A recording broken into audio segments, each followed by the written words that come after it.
Na primeira carta de Pedro, capítulo 2, versículo 24, a Bíblia diz: Ele mesmo levou em seu corpo os nossos pecados sobre o madeiro, para que, mortos para os pecados, pudéssemos viver para a justiça. E pelas suas feridas fostes sarados. Esse versículo mostra que Jesus carregou a culpa, a maldição e o castigo que eram nossos. E esse é um texto-chave para entender três coisas: expiação, santificação e restauração. A cruz não foi só sofrimento, foi o caminho da nossa liberdade do pecado e da nossa capacidade de viver em justiça diante de Deus.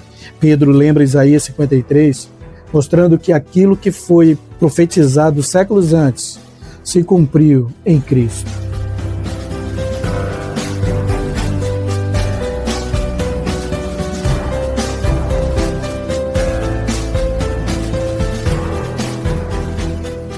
No Antigo Testamento, o perdão dos pecados acontecia através de sacrifícios de animais.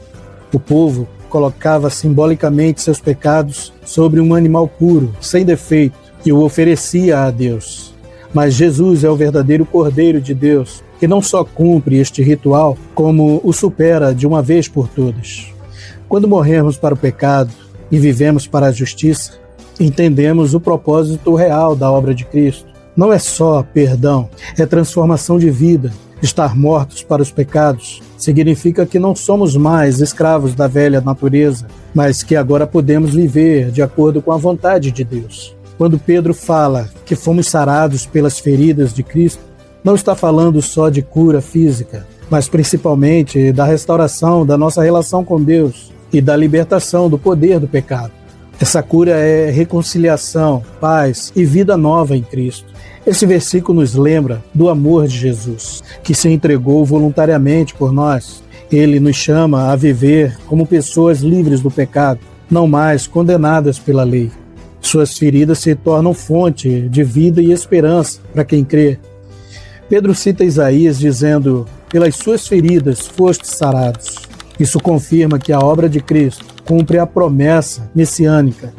Isaías 53 é chamado de o Evangelho do Antigo Testamento, porque já anunciava a obra redentora de Cristo. Isaías 53 fala do servo que sofre pelos pecados da humanidade. Em 1 Pedro 2,24, vemos que esse servo é Jesus, que cumpriu a profecia na cruz. O que era promessa se tornou realidade. A linguagem de sacrifício conecta o Antigo e o Novo Testamento.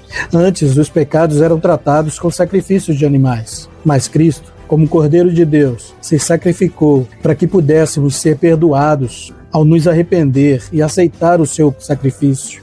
As feridas de Cristo são fontes de cura espiritual e reconciliação com Deus. Ser grato por isso é reconhecer que o sofrimento de Cristo foi anunciado séculos antes e cumprido por amor. Hoje não vivemos mais como escravos do pecado, mas como pessoas chamadas à justiça. Pedro não apenas cita Isaías, mas interpreta sua mensagem ao afirmar que o sofrimento de Cristo nos liberta do pecado e nos capacita a viver em justiça.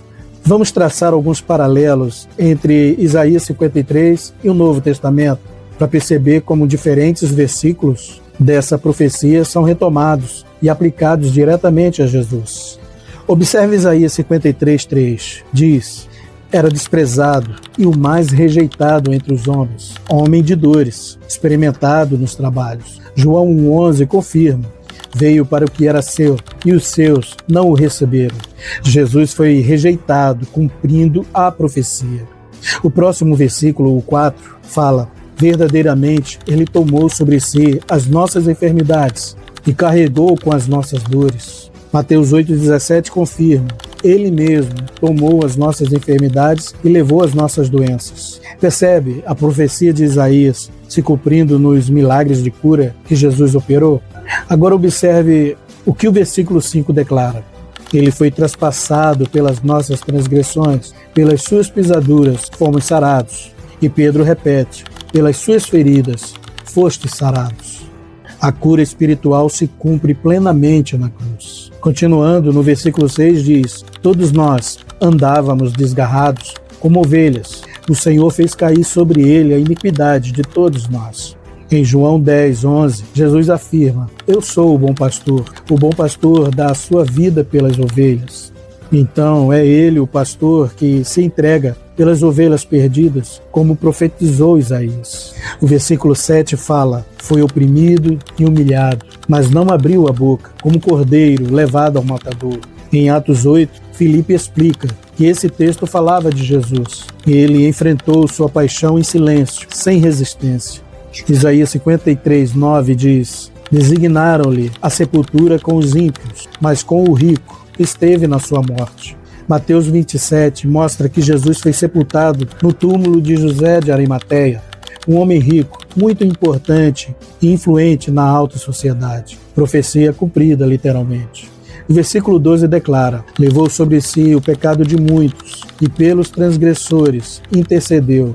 Lucas 23:34 registra: Pai, perdoa-lhes, porque não sabem o que fazem. Jesus intercede até na cruz. Como você pôde ver, Isaías 53 é como um mapa profético que aponta direto para a obra de Cristo.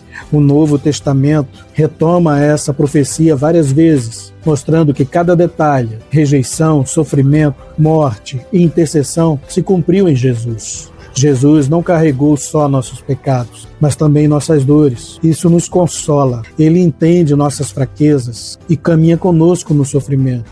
A cruz nos lembra que o perdão tem preço. Nossa resposta deve ser gratidão e uma vida de santidade. Viver à luz dessa profecia é andar em humildade, gratidão e justiça, reconhecendo que cada detalhe da vida de Jesus cumpriu o plano eterno de Deus. Sem Cristo, estamos perdidos, mas Ele nos chama de volta ao rebanho, dando direção e propósito.